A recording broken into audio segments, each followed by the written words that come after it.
Madame la présidente, merci.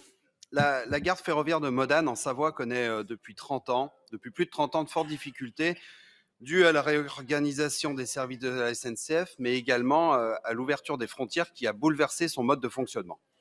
Étant donné l'importance touristique de cette gare, qui voit chaque année plus de 40 000 touristes passant des trains au bus pour transiter vers les stations de ski, et chaque été environ 10 000 autres qui sont venus découvrir la montagne, la commune de Modane et son intercommunalité travaillent depuis plus de 10 ans sur un pôle d'échange multimodal moderne et performant, permettant un usage moindre de la voiture dans des zones sensibles et sans trop de capacité de stationnement.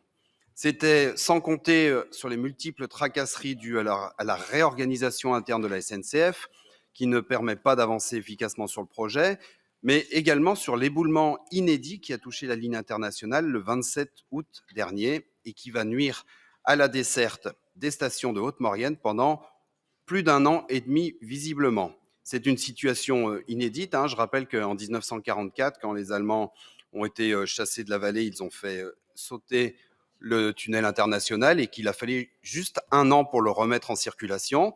C'était en 1945.